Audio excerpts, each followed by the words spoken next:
4. Ek het nou ook soos vanoggend, het ons vir ons 2 tekste hierso, Kolossense 3, is in my Bybel op bladsy 264, of 265 van die Nuwe Testament, en dan as jy net bietjie terugblaai, terug verby Filippense weer, dan kry jy Efesiërs, en ons gaan na Efesiërs 4 kyk, in my Bybel is hy op bladsy 253 van die Nuwe Testament, as jy dit daarso kry. Kom ons kyk eers na die Efesiërs 4 teks, as ons eers daar kan oopmaak.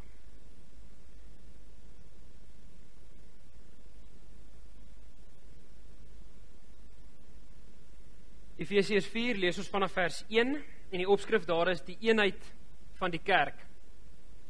Ek druk dit julle op die hart, ek wat 'n gevangene is, omdat ek die Here dien.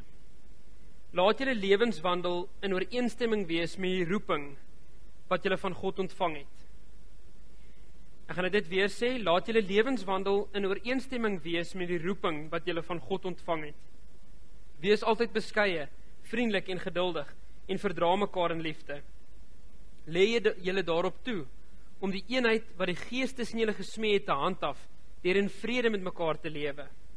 Daar is net een liggaam en net een Gees, soos daar net een hoop is, waartoe God julle geroep het. Daar is net een Here, een geloof, een doop, een God, en Vader van almal, hy wat oor almal is, deur almal werk en in almal woon. Aan elkeen van ons is 'n genadegawe gegee, volgens die mate waarin Christus die gawes uitgedeel het. En dan skuif ons 'n bietjie verder af na vers 11 toe, en dan sien ons daarso, en dit is die gawes wat hy gegee het. Apostels, profete, evangeliste en herders en leraars. Sy doel daarmee was om die gelowiges toe te rus vir hulle diens, vir die opbou van die liggaam van Christus. So sal ons uiteindelik almal kom tot die werklike eenheid in ons geloof en in ons kennis van die Seun van God. Dan sal ons, sy kerk, soos 'n volgroeide mens wees, so volmaak en volwasse soos Christus. Dan sal ons nie meer kinders wees nie. Ons sal nie meer soos golwe op en af en heen en weer geslinger word deur elke wind of dwaalleer, as vals leraars ons met hulle slinksheid en listigheid op dwaalweë wil wegvoer nie. Nee, ons sal in liefde by die waarheid bly en so in alle opsigte groei na Christus toe. Hy is immers die hoof, en uit hom groei die hele liggaam. Die verskillende liggaamsdele pas by mekaar en vorm same eenheid. Elkeen van hulle vervul sy funksie, en so bou die liggaam homself op in liefde. En dan blaai ons vinnig na Kolossense toe, daar by Kolossense 3. Sal jy sien, gaan ons lees daai laaste deeltjie, vers 23 en 24. En hier is ook ons teksvers vir vanaand.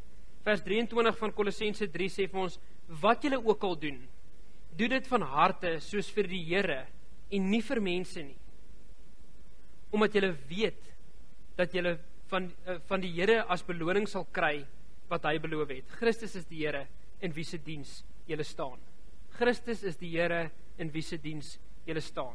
En vers 23 sê vir ons, doen alles van harte vir die Here en nie vir mense. Net tot sover uit die woord uit. Ek wil hê ons moet gou vinnig na 'n kort videoetjie kyk hier op die bord, net om dit wat ons in die woord nou gelees het ook so 'n bietjie bymekaar te bring, en laat jy dan sal sien wat is die rigting wat ons ook wil gaan in vanaand se boodskap en wat die Here vir ons wil kom sê.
Elke Sondag,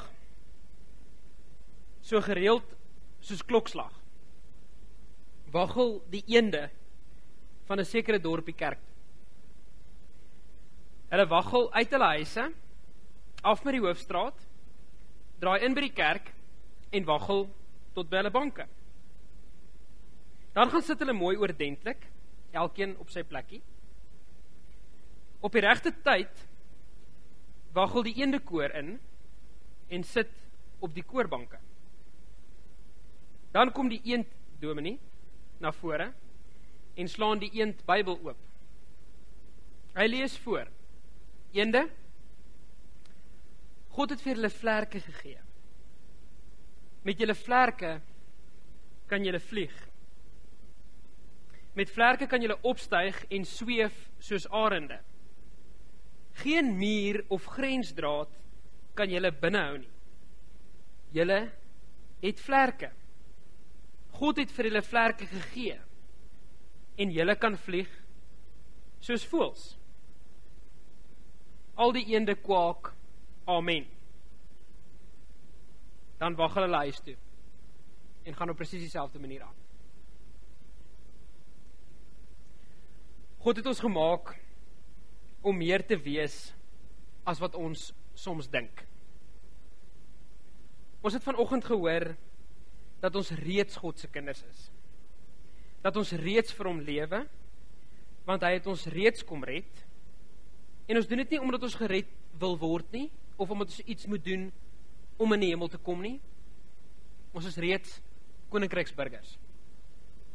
Ons is reeds mense wat God se volle glorie ontvang het, wat hy vir ons op aarde kan kom gee.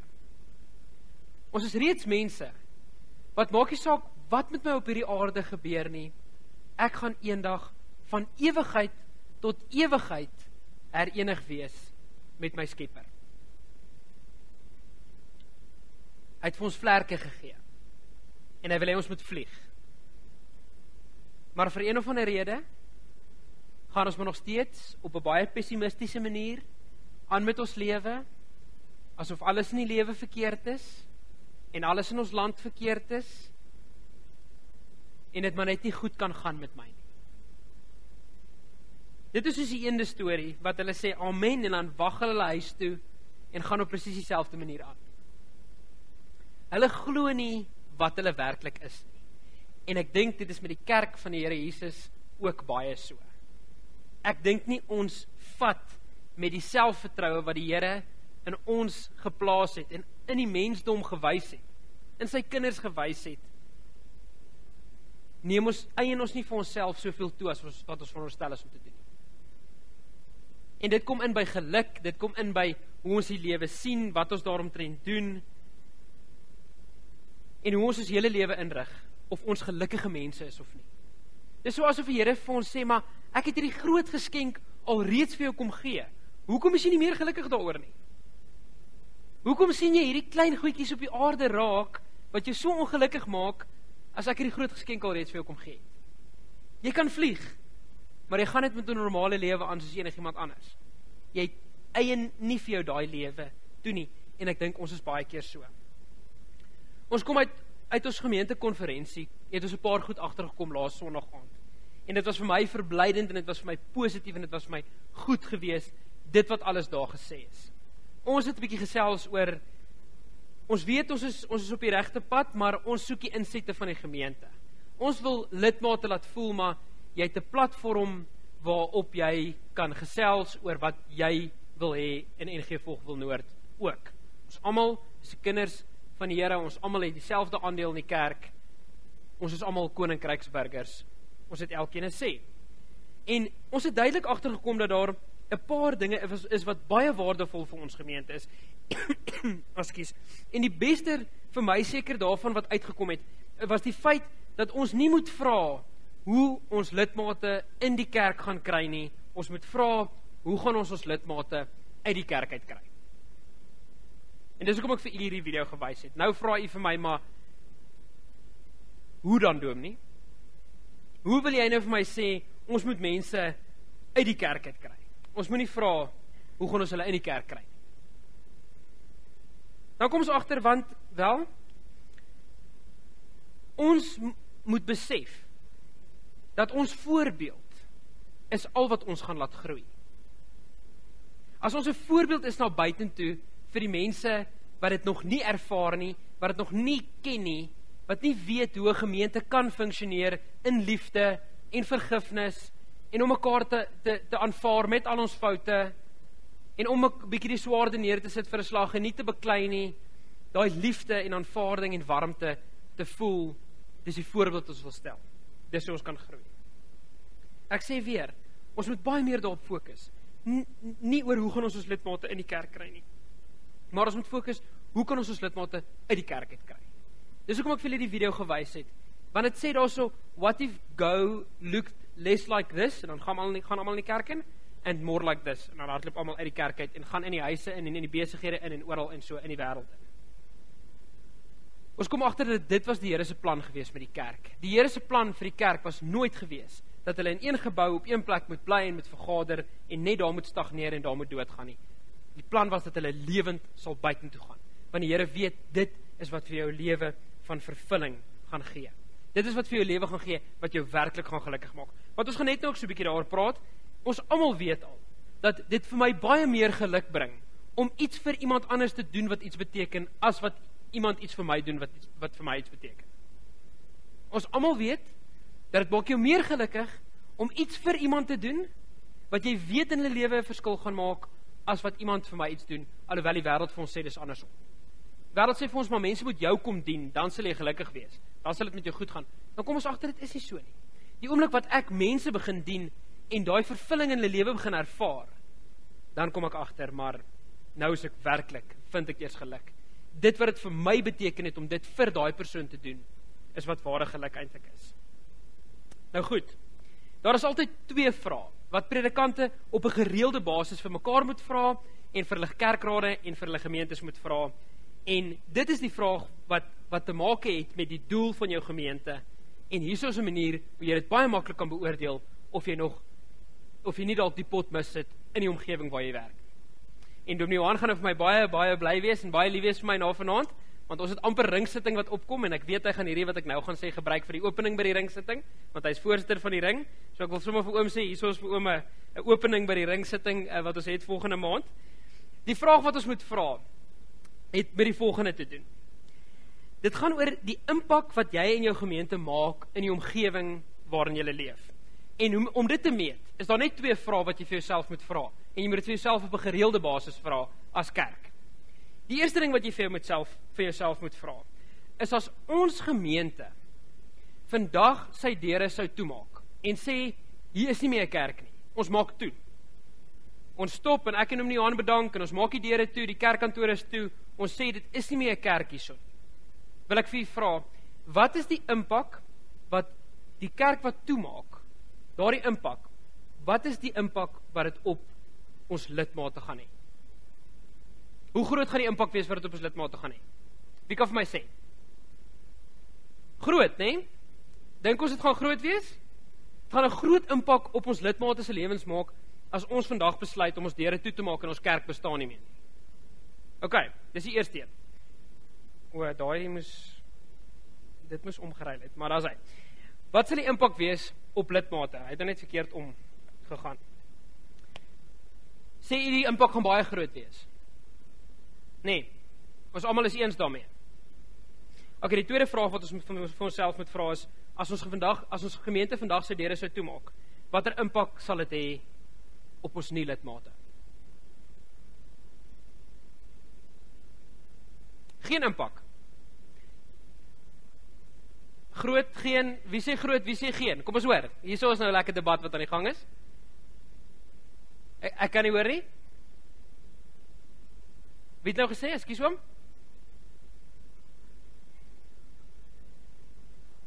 Ja, dit is so. Kom ek probeer dit vir jou op nog 'n manier verduidelik. As ons vandag ons deure sou toemaak, en ons sê, ons kerk is nie meer 'n kerk nie, dan glo ons dat of ons lidmate, wat deel is van ons kerk, sal of na 'n ander kerk toe gaan, of hulle sal in hulle wyke, of in selgroepe, of goed nog steeds by mekaar kom, en hulle sal nog steeds kerk wees, nie waar nie? Want iemand wat 'n uitverkore kind van die Here is, kan nie anders as om kerk te hou nie, kerk te wees nie. Want ons wil net meer van die Here leer en ons wil dit saam met mense doen wat ook die Here liefhet ensovoorts. Die vraag is, wat sal die impak wees op ons nie lidmate? As daar van u is wat vanaand gesê het dat daar geen impak sal wees op ons nie lidmate, dan kan ons net sowel ons deure toemaak. Want dan mis ons die doel van die kerk. So as u vanaand voel, waarmee ek is ook by die baie deel, dink ek, weet ek. As u vanaand voel, ons gemeente se impak op ons nie lidmate sal 0 wees, dan kan ons net sowel ons deure toemaak. Want dan is ons nie besig om te doen wat die Here vir ons gevra het, wat ons op hierdie aarde moet doen nie. Dan is ons nie besig om sy koninkryk te bou nie. Want dan is ons besig om die mense te bedien en te dien, wat reeds die woord van die Here ontvang het. Verstaan jy dit? Ek voel persoonlik dat die impak ook baie groot sal wees, as ons vandag ons deure toemaak, op ons nie lidmate. En die punt wat ek hierdeur wil maak, en dit wat ek nou vir u vertel het, met die storie van die eende, en die video wat ons gekyk het, en alles wat ons het, moet ons besef, dat as ons deure toemaak, en elke kerk in hierdie dorp maak hulle deure toe, is die gemeenskap veronderstel om uit mekaar uit te val sonder die kerk. Die gemeenskap, die mense daar buite, is veronderstel om vir die kerk te sê, ons kan nie sonder julle oorleef nie. Die oomblik wat hulle dit vir ons kom sê, dan het ons doel as kerk bereik. En dis hoekom ek sê, predikante en kerkrade moet op 'n gereelde basis hierdie 2 vrae vir mekaar vra. En die antwoord op al 2 daai vrae moet wees geweldig groot. En ons kom terug by daai punt van ons voorbeeld laat ons groei. Ons kom agter dat as die antwoord op die tweede vraag nee is en niks is nie, wie is ons besig om te dien in ons kerk? Ons lidmate of ons nie lidmate? Ons lidmate. As die antwoord op al 2 daai vrae is, verseker 'n enorme impak, dan kom ons agter, ons is besig om ons lidmate te dien wat ons hier het, maar dis nie al nie. Ons fokus ook daarop om ons lidmate beter uit die kerk uit te kry. Ons fokus daarop om ons lidmate toe te rus om buite te gaan werk by die mense wat dit die meeste nodig het. Dan is ons besig om kerk te wees. Dan is ons besig om ons vlerke te sprei en om te sê, dit is wat ons veronderstel is om reg te kry. In my gemeentejaar, my laaste jaar van studies het ons 'n boek, voorgeskrewe boek gekry om te lees, en die boek se naam is Ons is die plan, van Frans Hanke. En dit is 'n boek wat my hele totale siening van kerkwees heeltemal omver gegooi het. Dit was 'n boek wat my hele studieveld van praktiese teologie af na die sending toe gedraai het.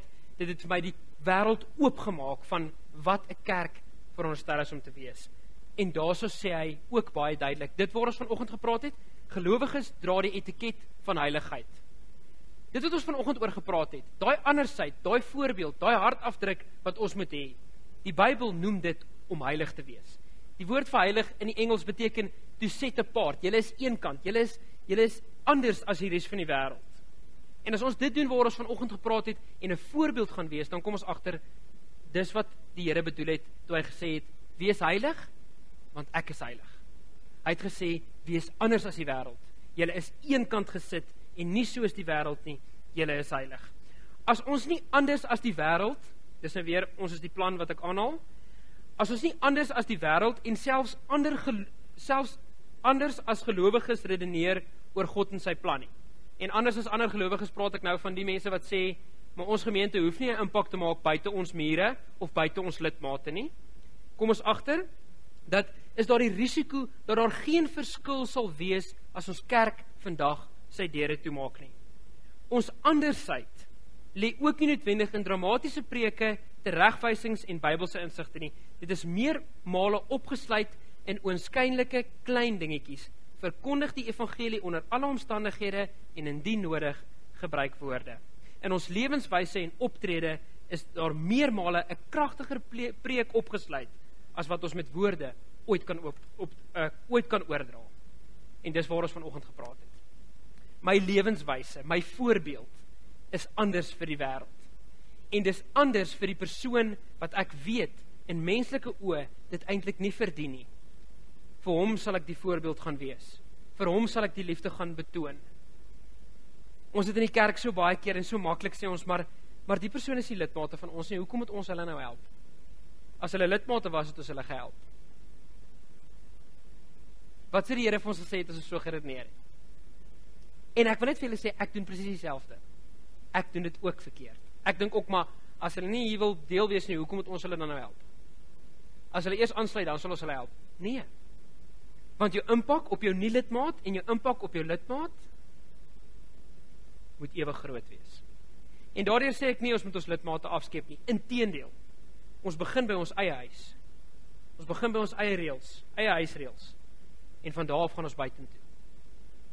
Maar ongelukkig is daar te veel gemeentes in ons land wat stop by hulle eie gemeente. Wat sê, solank ons lidmate bedien, het ons reg gekry wat ons veronderstel is om reg te kry. En daar is glad nie 'n verder gaan nie. Ons kom agter dat om buitentoe te gaan is wat werklik ons voorbeeld is en wat ons werklik laat groei. Om buitentoe te gaan en te sê, dit is wat die Here van my verwag en wat die Here wil hê ek moet doen. Dit bring vir my meer geluk in my lewe as dat ek moet bedien word. Om te bedien bring vir my meer geluk as om bedien te word. En dit weet ons. En daarom die vraag wat ons vanaand moet vra, en ons tema ook, vir wie is my voorbeeld? Vir wie doen ek wat ek doen? Vir wie werk ek by die kerk? Vir wie gee ek my alles om wie gelukkig te hou? Ons kom baie keer agter dat ons voorbeeld wat ons stel, as ons baie eerlik met onsself gaan wees, is dit baie keer maar net vir mense. Ons doen dit wat ons doen, om maar net mense gelukkig te hou. Ons kom agter, ek wil gesien word as 'n goeie gelowige. Ek wil gesien word as iemand wat naby aan die Here lewe. Mense moet my voorbeeld raak sien, want hulle moet goed oor my kan praat. En eintlik die motivering wat ons het, is maar eintlik vir mense. Die ander kan wees dat die motivering, hoekom vir wie ons voorbeeld is maar eintlik, as ek eerlik is met myself, vir myself. Ek kom agter dat ek wil net nie 'n slegte naam hê nie. Mense moet dit net nie vir my kan sê nie. So, my eie ek is vir my die belangrikste. En daarom gaan ek dit doen, en ek gaan my alles gee, want die mense moet kan sê, maar daai ou, hy werk ontsaglik hard. Of daai ou staan nie 'n oomblik terug vir die Here nie. En dis nie negatiewe goed wat ek nou noem nie, dis inteendeel verskriklike positiewe goed. Die vraag wat ons moet vra is, vir wie is my voorbeeld? Vir wie in my diepste wese doen ek dit regtig? En dan kom ons terug by Kolossense 3 wat vir ons sê, doen dit van harte soos vir die Here en nie vir mense nie. U sal verbaas wees hoe baie dinge mense doen, eintlik om hulle self te bevoordeel, al lyk dit so 'n goeie saak.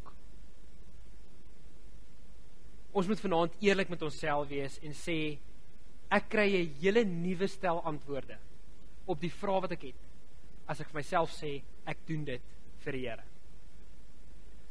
As die Here vir my sê, gaan uit, en gaan getuig van my, gaan versprei my woord, gaan maak disippels, gaan evangeliseer mense, en ek doen dit maar eintlik vir myself, of vir mense, gaan ek baie vinnig moeg raak, en dit baie vinnig ophou doen.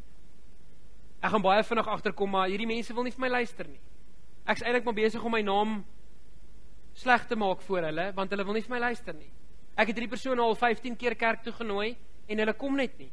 Nou begin ek dalk sleg lyk. Dis die een stel antwoorde. As ons agterkom, my voorbeeld is vir die Here, en ek doen dit omdat die Here dit vir my sê. Nie vir myself, of vir mense, of om enigiemand gelukkig te hou nie. Dan kom ek agter, maar Here, ek doen hierdie vir U. So die persoon kan maar vir my 20 keer ook nee sê. Maak nie saak nie. Ek doen dit vir u. As u werk byvoorbeeld vat, en die werkloosheid wat op die oomblik in ons land en in ons omgewing aan die gang is, en die voorreg wat dit is om 'n werk en 'n inkomste wel te hê. En u vat daardie werk en u dink, ek doen hierdie werk. En ek stel 'n voorbeeld by my werk, as 'n goeie gelowige, wat naby aan die Here leef, doen ek maar eintlik net om 'n inkomste te verdien. Gaan die motivering baie anders lyk, as wat u dit uit 'n geloofslens uitkyk en sê, maar die Here het vir die vermoë gegee om die werk te kan doen. En die Here het vir my hierdie werk kom gee. Hy het my dalk op hierdie plek geplaas vir 'n rede, al is dit nie vir my lekker nie, maar ek doen nie hierdie werk net vir 'n salarischeck nie. Ek doen hierdie werk wat ek doen vir die Here. Dis my motivering. Dan gaan die motivering heeltemal anders lyk as die motivering aan hierdie kant, dat dit net vir daai dinge is wat ons reeds genoem het. As my voorbeeld vir die regte redes is, gaan u outomaties meer geluk in die lewe vind. Want ons motivering hoekom ons dit doen, is nie vir mense, of vir myself, of om enigiemand gelukkig te stel nie. Dis vir die Here. Ek doen die werk wat ek doen vir die Here. Ek is bewys liefde aan iemand wat dit nie verdien volgens die wêreld se oë nie, vir die Here. Maak nie saak wat die mense gaan sê nie, maak nie saak of ek gaan goed lyk of sleg lyk daaruit nie, maak nie saak wat die mense van my gaan sê as ek dit gaan doen of nie gaan doen nie, want ek doen dit vir die Here. Vir wie is my voorbeeld? My voorbeeld is vir die Here. Ek doen dit, laat die Here dit moet sien, nie dat mense dit moet sien. En as ons so redeneer oor alles in die lewe, dan begin u ook heeltemal anders na die lewe kyk. Dan begin ons agterkom, maar hierdie werk wat ons doen, doen ons nie vir mense nie. Ek wil nou glad nie negatief klink nie, en moet dit glad nie verkeerd opvat nie, maar ek wil hiermee afsluit. As ek en Dominee Johan geredeneer het, weet julle wat, ons vroeë diens het 100, 120, 130 mense, as dit 'n goeie Sondag is. Ons aanddiens, hoeveel mense dink jy is hier vanaand in die kerk? 70, 80? As ons 'n goeie aanddiens het, kry ons 100, 120 mense. En ek en Dominee Johan gaan nou begin redeneer. Maar weet julle wat, ek moet net soveel voorbereiding doen vir 'n aanddiens as vir 'n oggenddiens. Maar hier's net 80 mense, in die oggenddiens is daar 450 mense. Hoekom het ons dan nog 'n aanddiens? Want ons doen dit nie vir mense nie, ons doen dit vir die Here. Sien u hoe verskil die motivering, dat ek nog steeds soveel sal voorberei, soos wat ek sou doen vir die oggend, want dit gaan nie oor die hoeveelheid mense wat voor my sit nie. Dit gaan daaroor dat die Here vir my gevra het om die woord te verkondig, en dis my motivering, ek doen dit vir hom, ek doen dit nie vir mense nie. En daarom kan jy dit vir 1 mens doen, of jy kan dit vir 1000 mense doen. Jy doen dit vir die Here. En dit is hoe die motivering, ons motivering verskil as ons dit so doen. So die vraag is, vir wie is my voorbeeld? Daar waar u elke dag u voorbeeld gaan volg, of u voorbeeld gaan wys vir mense, u hart afdruk wat u vir mense gaan gee. Vir wie doen ons dit werklik? Is daai voorbeeld vir die Here? Want ek seker, dan gaan u ontsettend baie motivering daaruit put. As dit ons enigste motivering is. Amen.